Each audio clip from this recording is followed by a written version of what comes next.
Hey, good evening, everybody. I'm Larry Neese here at the Neese Media Studio, and we have Amber Jackson, best-selling author in St. Lucie County of the Fracture Years. Yes. Hello. Thank you for having me. Yes, ma'am. How long have you been interested in writing, in writing in general? Never. Never. No. This actually started as a healing process. It was more surviving my trauma. And that was helping because therapy was not something that I was interested in at all.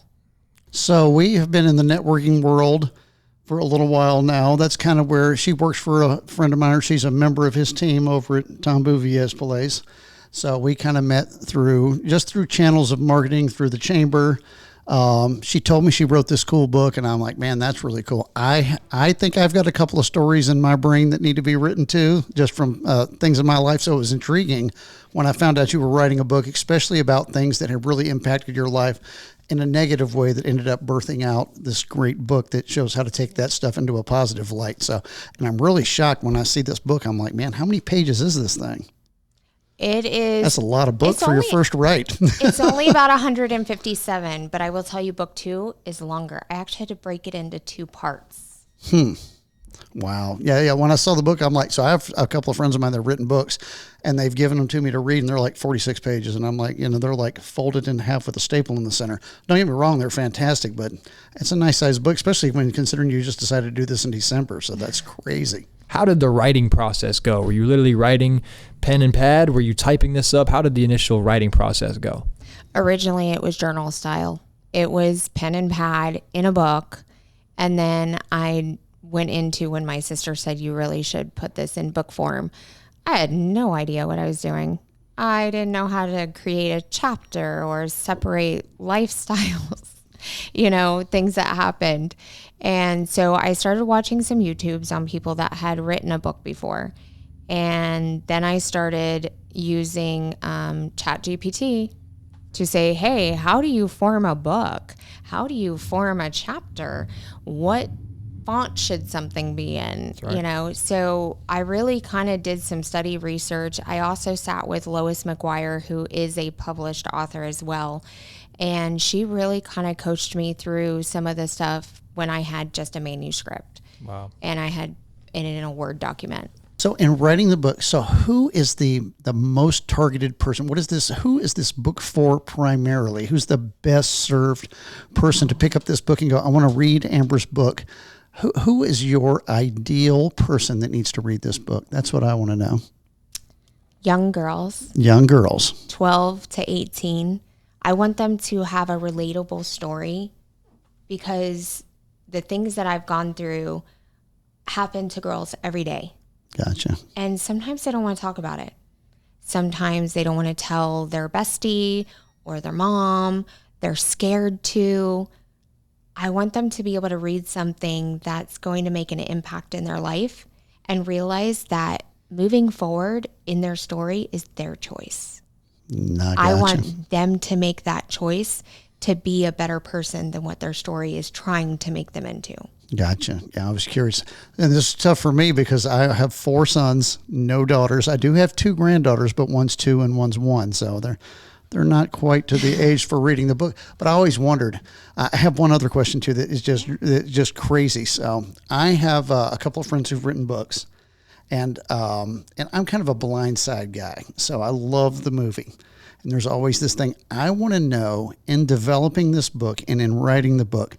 I want to know what happened in reading the book that really affected you the most that you didn't expect. You're going to write this book, but is there some place in the book where you were writing where something clicked in your mind and you were like, wow, something really changed you in writing the book to really be something for a change for the reader? Was there something in the book that just really was like a moment that took you by surprise and that you didn't know was going to happen while you were writing this book to you as a person? I honestly, that's a tough question. Right. For the moment in the book that probably grabbed me the most was I was writing about when I met my husband. And I really, when you write, you have to bring yourself back to that moment. And bringing myself back to that moment really kind of made me realize how much he's helped me in the healing process. And being able to find that person is probably the most impactful moment in the book. No, that's awesome. And that's Justin. He's a sheriff's deputy. He's a sergeant. Awesome. Yeah. Hats off to him. I don't know if I could do that job and have to deal with what they deal with out there on these streets, but yeah, he's a great guy. Oh, even better though, he diffuses bombs. He's on the bomb squad. That's right. That is right, which is even more nerve-wracking. So in this for these young girls, is it also good for maybe dads to read as well, especially maybe like if they're a split, or they're remarrying somebody that already has children, so that they can understand some stuff maybe about what they could be walking into, or guiding children that aren't theirs, stepdaughters or vice versa, mothers to read if they're marrying into another relationship, just so they can have the just the understanding of some of the things that people have dealt with in their life. That would be a great idea.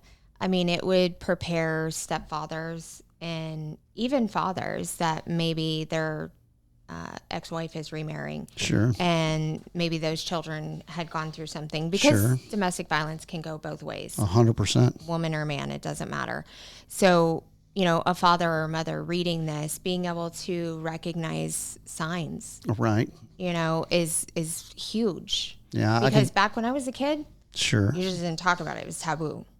But people today have blended families. Some people get married and they marry into teenagers where there could have been an abusive spouse in the relationship, and they may not know anything about this. They came from, no trauma, no issues, but they may be able to read this and have a relatable way to go, you know what, now that I'm married into this and I know where these children came from, they have a little bit of grip on how to look at it, the perspectives maybe. Mm-hmm.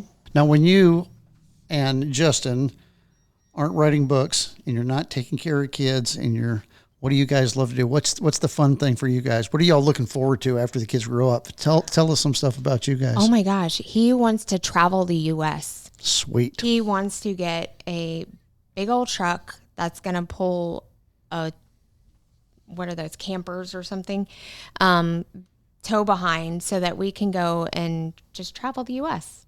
Oh, sweet. That's exciting. There's a lot to see. There's so much to see. You got to go to Canada and Alaska, though. You got to take that route up there. Some friends of mine just did it, and they went all the way up to Alaska and all the way back. They took like a month and a half, and made this long trek, and the pictures and the stories. And oh man, well, I've been told I have to do Route 66. Yep. Yeah. Route 66. Got to do it. I was told I have to do that one time as well. I know a lot of filmmakers, sometimes they don't have a lot of, great quality, and they need to find authors to then create a biopic, create a movie. If you were ever approached by someone wanting to turn your story into something on film, would you ever be interested in that? I would never say no. I would entertain it.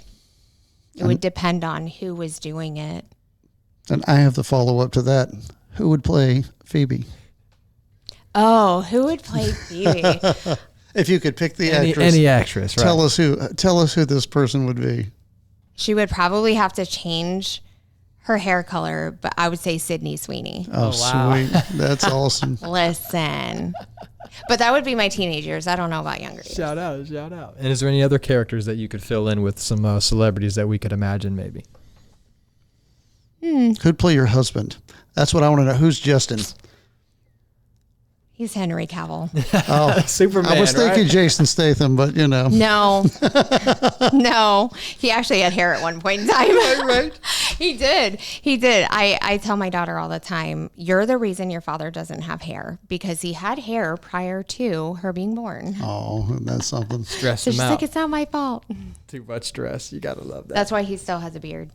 That's right. No girls. He has no girls. That's right. No girls. Of course, my dad so he moved in with us about a year ago. He's going to be 82. You know my dad. I love your dad. So he is 82. He still has almost as much hair as I. We have like the same fading bald spot in the back. It's not all the way bald, but it's definitely, you don't have to trim it back there very much. But he hasn't lost any hair since he was like 46. I mean, he still looks great, hair-wise. I was told that little bald spot in the back is because you wear hats.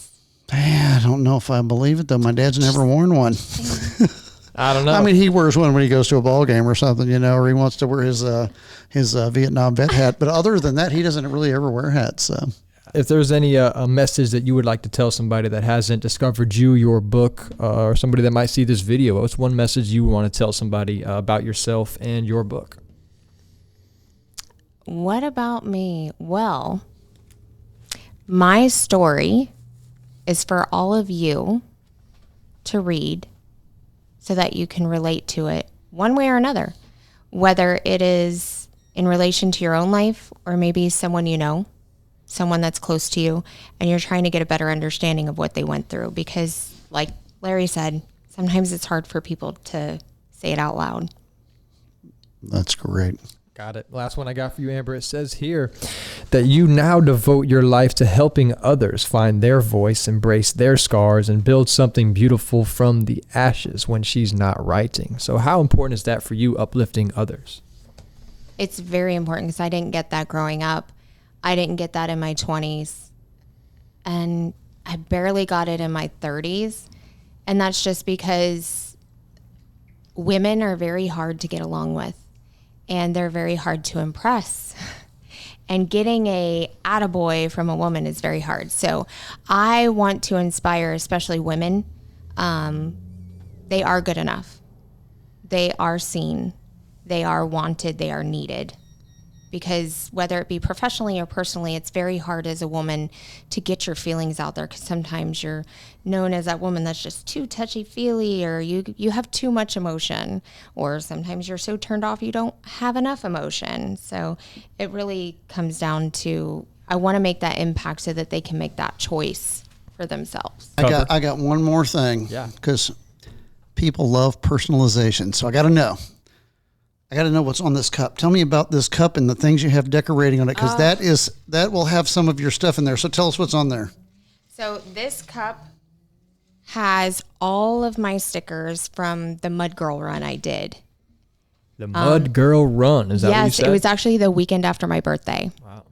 So for my 44th birthday, yes, that's how old I am.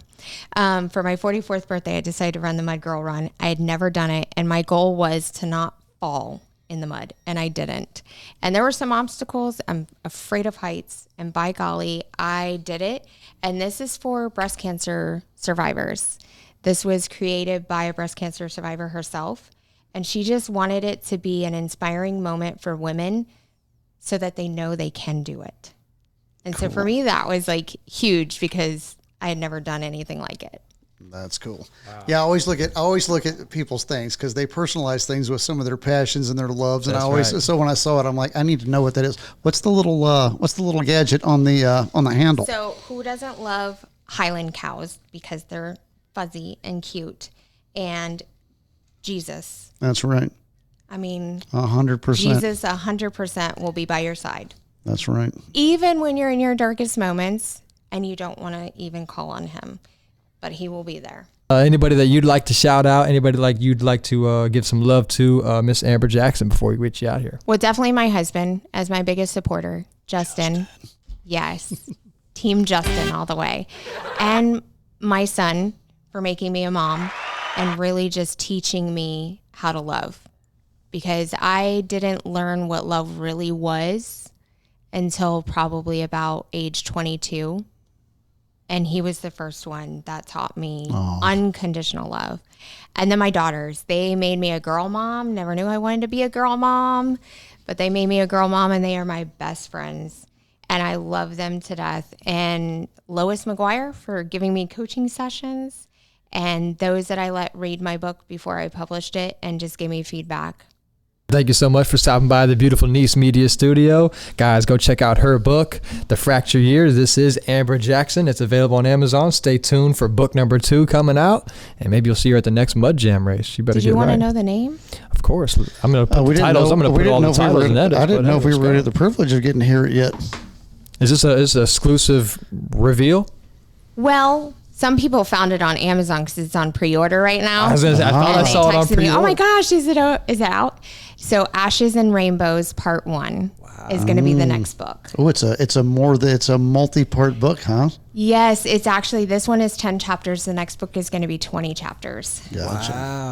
Wow. Sweet. And it's only part 1, so she's just now getting warmed up, ladies and gentlemen. Age 20 to 25. Just a fair warning.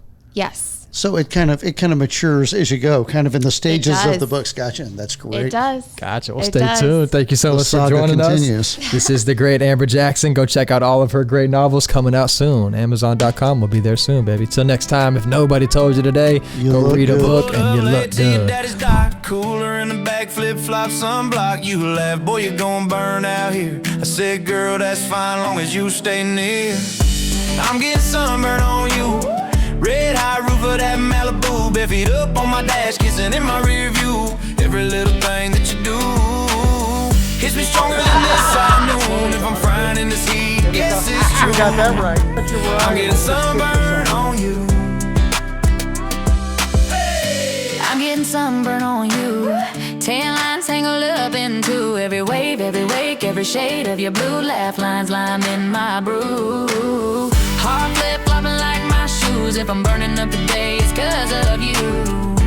I'm getting sunburn